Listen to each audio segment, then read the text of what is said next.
वन्दे सूर्यशशाङ्कमहेननयनम्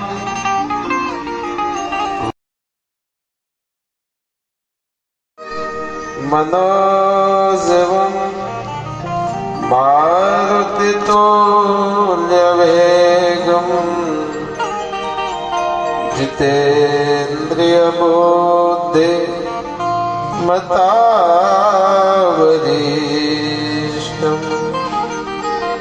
वातजमनमवानरयोथमुख्यम्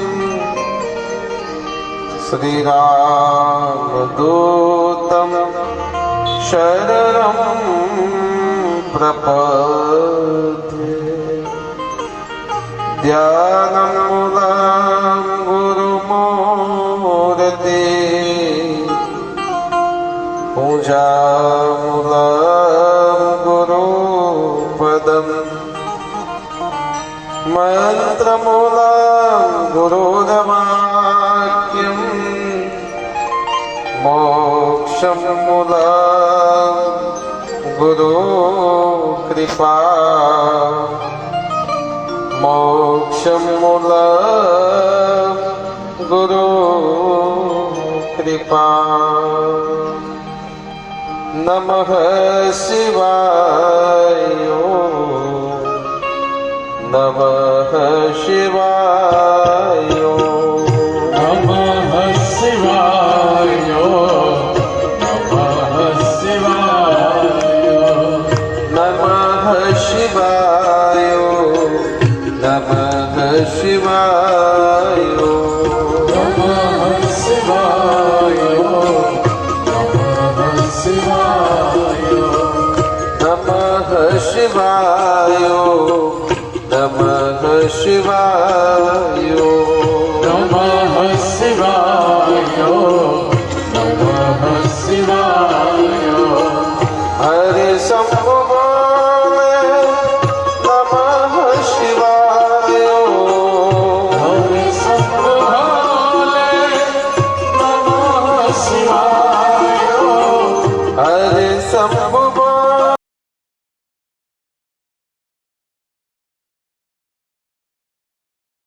માં અંબાના ચરણોમાં પ્રણામ કરીએ. સાથે સાથે પાર નદીના તટ ઉપર આવેલા રાજરાજેશ્વર મહાદેવના ચરણોમાં પ્રણામ કરીએ. આ પવિત્ર ધરા એટલા માટે છે કે રાજ્યકાલીનથી ભગવાન શિવની સ્થાપના છે. સાથે સાથે એ જ રાજ્યકાલીન સમયની અંદર આપણા ધોરિયા જ્ઞાતિની અંદર એક મહાન વિભૂતિ ને પર કર્મભૂમિ અહીંયા રહી છે, જેને આપણે વીરવલવાળા દિત્યા બાપા કહીએ છીએ. દિત્યા બાપા નાની વહિયાર ગામની અંદર બકરા ચરાવતા. ગઈકાલે મારે જવાનું પણ થયેલું ત્યાંથી જ એમને ભક્તિના બીજ રોપાયા અને સમસ્ત દક્ષિણ ગુજરાતના જ્યોતિધર બહીના એટલા ખૂબ પાવન ધરા છે. તો આ ધરાને પ્રણામ કરી સાથે સાથે પૂજ્ય ચરણોને યાદ કરીએ કે જેમના પાવન ચરણો આ ધરા ઉપર પડ્યા છે, જેનાથી આપણે મન બુદ્ધિ ચિત્ત પ્રસન્નતા આપણને થઈ રહી છે અને ઉરમાં ભક્તિ વ્યાપી છે આપણને. એવા બ્રહ્મલીન સદગુરુ સ્વામી અખંડાનંદજી મહારાજના ચરણોમાં પ્રણામ કરીએ. સાથે સાથે બ્રહ્મલીન સ્વામી એવા દયાનંદ બાપજી કર શિવ શિવ શંકર.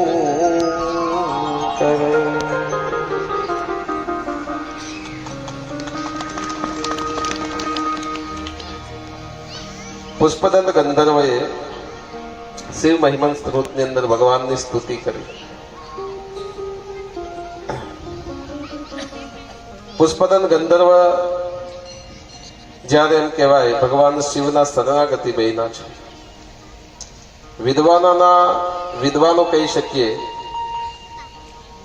કે વિદ્વાનોને એક પુષ્પ કહી શકીએ તો એમાંના એક પુષ્પદંત ગંધર્વ છે. ગંધર્વો ગાન કરતા, ગંધર્વો સ્તુતિ કરતા, ગંધર્વો ભગવાનના દિવ્ય ચરિત્ર ગાતા અને ગંધર્વ જેમ કહેવાય ભગવાનની કથા નિરૂપણ પર ગંધર્વ કરતા. શ્રી મહાપુરાણની અંદર આપણે જોયું છે કે શરૂઆતની અંદર શ્રી મહાત્મ્યમાં આવે છે કે બિંદુક નામના બ્રાહ્મણ જ્યારે એની પરમગતિ ન થઈ અને પિશાચ થઈને જ્યારે વિંધ્યાચલ પર્વત પર રહ્યા છે ત્યારે માં પાર્વતીએ ગંધર્વરાજ તોમરુને આજ્ઞા કરી કે તમે જાઓ અને ભગવાનની દિવ્ય કથા ગાઓ, કે જેથી પિશાચ યોનિમાંથી એને મુક્ત થઈ અને ભગવાનનું દિવ્ય શિવલોકને પ્રાપ્ત કરી શકે. એકવાર એમ કહેવાય કે કાશીની અંદર કાશીના રાજા રાજ કરતા હતા અને કાશી ક્ષેત્રની અંદર રાજ્યની ખ્યાતિ બહુ જ પસરેલી. પણ એ રાજા પુષ્પ પ્રેમી હતા,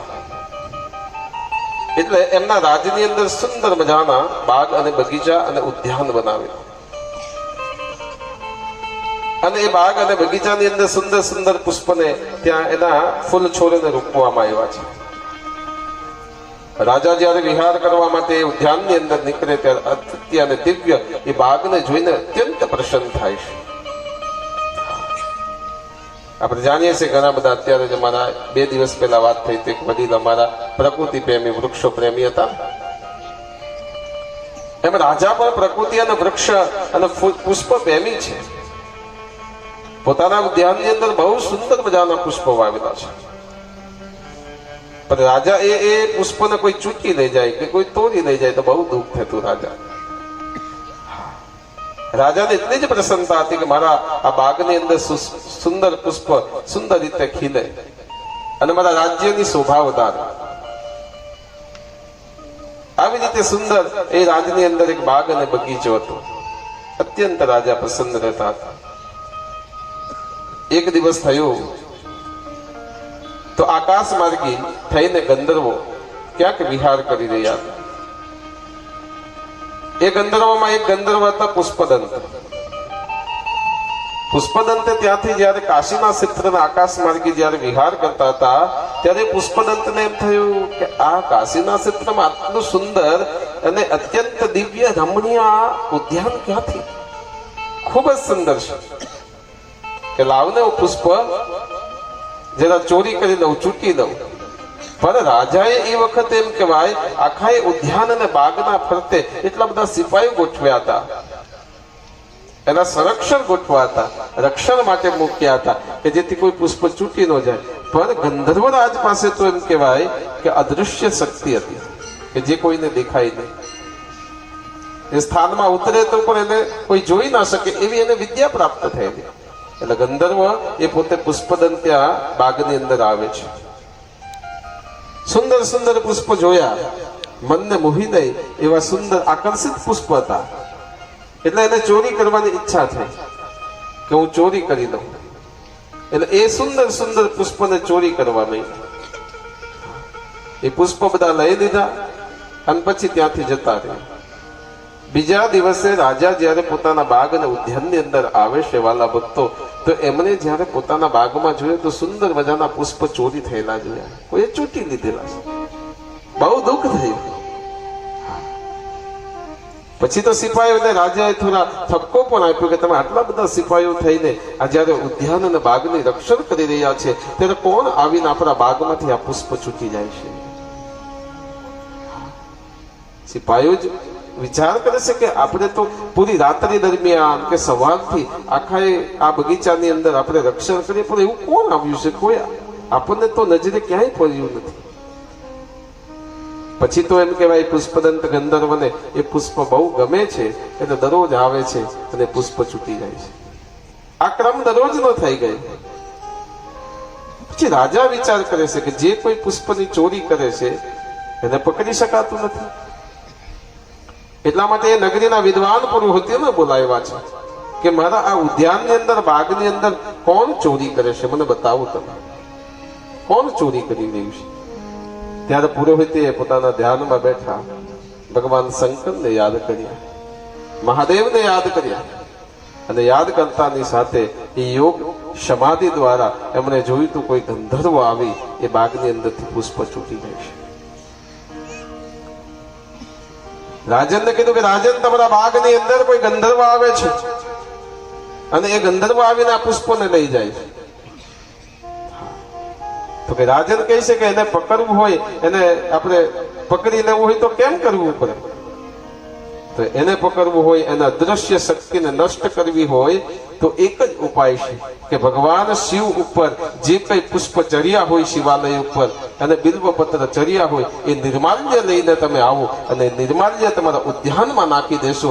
એનો જેવો ગંધર્વનો એના ઉપર ચરણ પડશે અને ચરણ પડવાથી એની શક્તિ અદ્રશ્ય થઈ જશે. રાજાના ઉપાય પુરોહિતો દ્વારા બતાવવામાં આવ્યો. એટલે એ સુંદર શિવાલય પાસે ગયા રાજા, અને રાજા સુંદર શિવાલય પાસે ગયા, બિલ્વ પત્ર લઈને ગયા છે, પુષ્પ લઈને ગયા છે. પછી તો રાજાએ અભિષેક કર્યો. જલ, દૂધ આદિ બધા દ્રવ્યો લઈને ભગવાન મહાદેવ પાસે ગયા. ભગવાન શંકરની સ્તુતિ કરે છે, ભગવાનને યાદ કરે છે, ભગવાનની સ્તુતિ કરે છે કે હે પરમાત્મા, હે દયાળુ, હે કરુણા નિધાન. ભગવાનને પોતાના પૂજન કરે છે અને પૂજન કરતા કરતા કાશીની અંદર એ ભગવાન વિશ્વનાથને પ્રાર્થના કરે છે. સાનંદમાનંદ વને વસંતમ આનંદ કંદ અતપાય વૃંદમ વરારસીનાથ નાથમ શ્રી વિશ્વનાથમ શરણમ પ્રપદે. ભગવાનને પ્રાર્થના કરી અને પરમાત્માને પ્રાર્થના કરતાની સાથે વાલા ભક્તો ભગવાન દેવાદિદેવ પ્રસન્ન થયા અને ભગવાનના શિવાલય ઉપર જે બિલ્વપત્ર અને પુષ્પ જે ચઢાવ્યા છે એ ત્યાંથી ચઢાવેલા પુષ્પ લઈ અને પોતે એમ કહેવાય કે રાજન પોતાના રાજ્યમાં આવે છે અને પોતાના સિપાહીઓને એમ કહે છે કે આ શિવ નિર્માલ્ય તમે આપણા ઉદ્યાનની અંદર, બાગની અંદર બધા નાખી દે. અને એ જ વખતે એમ કહેવાય વાલા ભક્તો એ શિવ નિર્માલ્ય લઈ જાય સિપાહીઓ બધા ઉદ્યાનમાં નાખી દીધા. ગંધર્વરાજ પુષ્પતંત્રનો નિયમ હતો કે આજ રાત્રિએ પણ સુંદર પુષ્પ ખીલે છે એને ચૂંટવા માટે હું જાઉં. અને ગંધર્વરાજ પુષ્પ ચૂંટવા માટે એ કાશીના ઉદ્યાનની અંદર ઉતરે છે અને ફૂલ ચૂંટવા જતા એનો જે પગ છે, ચરણ છે, એ શિવ નિર્માલ્ય ઉપર પડતા એની શક્તિ અદ્રશ્ય, એ શક્તિ નષ્ટ થઈ ગઈ. અને ત્યારે સિપાહીએ જોઈ લીધા કે આ કોઈ ગંધર્વરાજ આવીને પુષ્પ ચોરે છે. અને સિપાહીઓ બધા ભેગા થઈને પુષ્પદંતને પકડી લીધા. હવે પાછી શક્તિ કેમ પ્રાપ્ત થાય, આ કેદમાંથી કેમ છૂટે? એટલે તરત એમને યાદ આવ્યા કે મારા મહાદેવની સ્તુતિ કરવી જોઈએ. ભગવાન શિવની પ્રાર્થના આ બધા જ પ્રકારની વિપત્તિમાંથી આપણને દૂર કરનાર હોય અને વિપત્તિમાંથી ઉગારનાર કોઈ તત્વ હોય તો શિવનું શરણ છે. શંકર શરણમ સર્વ બાધા નષ્ટ. શંકરનું શરણ દરેક બાધાઓને નષ્ટ કરી નાખે છે. અને વાલા ભક્તો એ જ વખતે એમની વાણીમાંથી એમ કહેવાય, પુષ્પદંતો એમ કે માણસ પોતાની બુદ્ધિ પ્રમાણે એનું સ્તવન કરે, પ્રાર્થના કરે, એમાં કોઈ દોષ નથી. યાદ રાખજો. નાનું બાળક હોય તો એની એ રીતે પ્રાર્થના કરે, જેને શાસ્ત્રનું જ્ઞાન ન હોય તો એની એ રીતે પ્રાર્થના કરે. પ્રાર્થનાનો હેતુ સ્પષ્ટ હોય, એક જ હોય. અને પ્રાર્થનાનું ફલ પણ એક સરખું જ હોય, એમાં ફેર નથી. હવે આપણે ભણ્યા જ ન હોય તો આપણે ખાલી ભગવાનને પ્રાર્થના કરીએ કે હે પ્રભુ તારી કૃપા રાખજે, તારી ભક્તિ આપજો. જે ભણ્યા હોય તો એ સ્ત્રોત દ્વારા ભગવાનને વિનવે છે. શબરીબાઈ કઈ રીતે વિનવ્યા છે? એ તો અધમ અધમ તે અધમના, મહમતી મંદ અધારી. પણ નિર્દોષતા હતી, પવિત્રતા હતી, એટલે ભગવાન એમને વશ થયા છે. યાદ રાખજો. નિર્દોષતા આવે, પવિત્રતા આવે આપણા જીવનમાં એટલે ભગવાન આપણા સમીપ આવે છે. યાદ રાખજો. એટલા માટે પ્રાર્થના અલગ અલગ હોય છે. એકવાર એક મહાત્મા જતા હતા, જતા જતા એક બાળકને મંદિરની બહાર જોયા. એટલે એ મહાત્માએ બાળકને મળ્યા, બેટા મંદિરમાં જઈ પરમાત્માની પ્રાર્થના કર, સ્તુતિ કર. કે મહાત્મા મને આવડતી નથી, પણ તને જે આવડે અને જેમ આવડે એમ બોલ. આપણે બધા ભગવાનના મંદિરોમાં જઈએ, આપણને જેમ આવડે એમ હૃદયના શુદ્ધ ભાવથી પરમાત્માને પ્રાર્થના કરવી જોઈએ. અને ન આવડે તો ખાલી એક જ મંત્ર ભગવાન મહાદેવનો મનમાં રાખી દો, ઓમ નમઃ શિવાય. બસ બધું જ આવી જશે, સર્વશાસ્ત્રનો સાર આવી જાય. હા, સર્વ સ્ત્રોતોનો સાર આવી જાય. મનમાં એક જ વસ્તુ, ઓમ નમઃ શિવાય. બસ આટલું જ ના મળશે, બધું જ આવડે.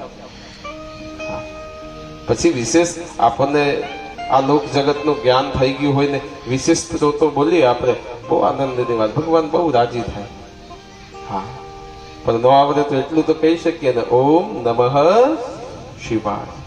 એટલે બાળકે પછી ગયા અને મંદિરમાં તરત ગયા, ભગવાન સામે બેસીને શું કર્યું? ABCD બોલી ગયા. ABCD આમાં છે ને બોલ. એ તો શિક્ષકોએ ભણાવ્યું એ જ બોલે ને. હા, એટલે સંતને એમ થયું કે આને મેં પ્રાર્થના કરવા માટે મોકલાશે, પણ બાલ્ય અવસ્થા છે. હા, બાલ્ય અવસ્થા છે. એટલે પછી એમને એવી રીતે બોલ્યા. એટલે બાળકને પૂછ્યું કે તમે આ પ્રાર્થના કરી બેટા, તો આ તો તમે તો સ્કૂલમાં શાળામાં બોલો એ બોલો છો તમે. હા સાહેબ, આમાં બધા જ અક્ષરો આવી જાય.